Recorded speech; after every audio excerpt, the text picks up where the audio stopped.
lightweight Agile framework. It's the most used Agile framework by the recent research and study done by the Agile survey. And by the way, it just became 25 years old.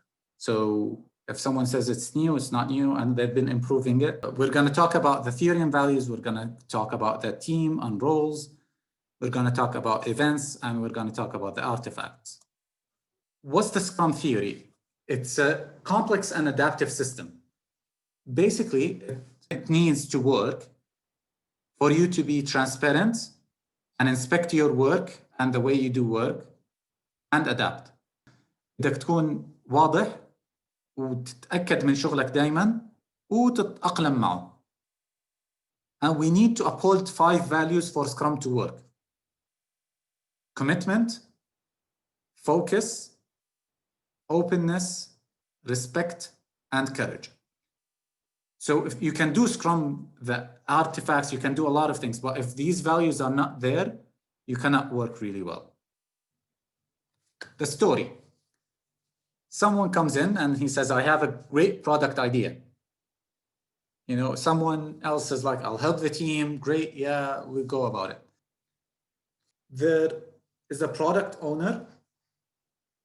There is a Scrum Master, and there are developers. What's the difference between them? The product owner, his main accountability and responsibility is to maximize the value of the work of the team. هدفه الأساسي شغل التيم ما يضيع. يستغل قدر الإمكان. What about the developers? أنا حطيت عندهم دماغ. I put a brain there because I thought of them as the thinkers who need to get things done. Right? The Scrum Master is an orchestrator that makes sure everyone's working effectively and efficiently together. So to start, he has the idea, but is the backlog ordered? Of course they are ordered, but we still need feedback from the team. So there's always that kind of conversation that happens between the product owner and the team. He is not their manager. He's a product owner. So the team is ready to go. So a product backlog and a product goal. So the goal is usually why we're doing what we're doing. So a Scrum team has a goal. The product backlog is an interpretation of what needs to be done to achieve this goal. In Scrum, they write it in a way, they say the product backlog is an artifact and the product goal is basically a commitment for that artifact. Okay? And this is the ordered list. Item 1 is more important than item 2. Item 2 is more important than item 3. So that's the order. There has to be a differentiation between items, not high, not low, just an actual interpretation of importance. Item 5 is not low important. It's just less important than item 4. So what is a product in this definition? A product is a vehicle to deliver value, right? So it has to give value in some way, right? It has clear boundary, known stakeholders. We know who we're doing this for, right?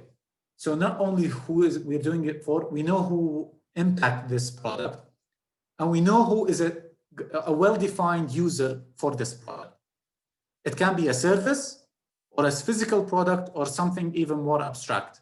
Maybe a research paper, maybe you can think about many ways. Product owner proposes why they need to do it, right? Like he starts creating a sprint goal. So we talked about the product goal. So this is a big vision. Right? In the previous Scrum guide, it was called a product vision. There's no product vision anymore. It's a product goal. Now, in the sprint, they're going to start working, right? So they work for small periods of time. I'm going to talk about this. I will propose why we're going to do this sprint, right? They're going to create a smaller goal. We will discuss what needs to be done. So first the why, and then the what. What needs to be done to get to that goal? And the team, the developers, will work on discussing how they can do it. They can create a plan around it. That's basically the sprint backlog and goal. So why we're doing it, the backlog, what do we need to do it? So we decide to do item 1 and 2, right? You remember we had 5 items. And how will we do it? The plan to get there. And one of the easiest way to think about it, they have it in the sprint, in the Scrum guide, is each sprint may be considered as a small project. Right? So there is a small plan, a quick plan. We're going to talk about the sprint, but it's good to mention it now. The sprint is less than a month long. So imagine you have a big product and you need to work on it for a long time. Maximum time for a single sprint is 1 month. I've worked with teams and I've created sprints that are 1 week long. And you can make it even shorter. But it's good to have a 1 week to 2 weeks or a month. Depends on the industry, depends where you're working. On daily basis, the team needs to make sure they're working towards the sprint goal. You remember they had a sprint backlog with 2 items, less items, because they're starting working on it. It's a short period of time. They have a plan. So they're going and seeing how are we doing to get to the goal, to that sprint goal. So maybe they need the product owner to attend. Well, not today. Is the Scrum Master needed? Well, today, yes. So it depends on what's needed by the team, right? And it's important to know that in the daily Scrum, sometimes in the sprint planning, even in the review, the team can ask for experts, or they can ask for specific people to join in the meeting, right? So it's not just these people, but I have to mention it now. So this is something that changed, and maybe lots of people have heard of this. There was something in the guide and they removed it. So there was a specific set of questions. What did you do yesterday? What am I going to do today? And are there any stoppers? So something that's stopping me from working. These questions were removed because there are many ways, and you can get Scrum Masters and teams can get more creative than these questions. It might be a good starting point to start with these questions, but I've heard of even greater ideas. Okay, so it's important to know. So now the sprint. Here's here are going to be some misconceptions about Scrum in general. Can I make changes during the sprint? Most people might answer no out of the get-go, but our Scrum Master, she says, not if the sprint goal changes. So if there are changes, right? So maybe there are more information coming in, how to get to the sprint goal in a better way. So why not change a bit?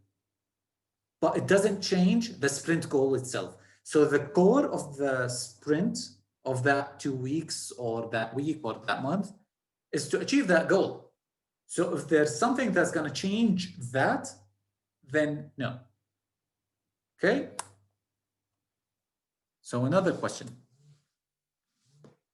You know, we are stuck on time. Can we sacrifice quality? During the work, there might be questions on items in the product backlog that we didn't work on yet. Let's refine it with a product owner. So as the sprint is going, the developers are creating the work, right? They're working. They might have questions about the future, but the product owner is working with the Scrum Master, the stakeholders, the users on making the product backlog better. So the increment is the work that we're doing. It should be usable. It should work with previous increments, and it must meet the definition of done. So the increment has a commitment, which is the definition of done. Definition of done is easier to think about it. It's a description of quality. So any work that we do needs to consider it completed and done, needs to we need to apply the definition of done on it. If the definition of done does not work, then it's not done. It's not complete. However, this is a misconception again. An increment may be delivered to stakeholders prior to the end of the sprint. So let's say in the middle of the sprint, we finished something, we can give it to stakeholders. We can deliver it, we can give it, right? We don't need to wait to the end of the sprint. So let's talk about the sprint review. The sprint review, there's a lot of people in the room, right? Can you see the people down here? They are stakeholders. The product owner, the team gets them to talk about what they finished and to get feedback. You remember the transparency, inspection and adaptation? So this is part when this happens. They start discussing the product and the increments they have finished and get feedback on them. And stakeholders love giving feedback, right? The retrospect is discussed, and this is very important and many teams miss this, is how can we improve our product and how can we improve our process?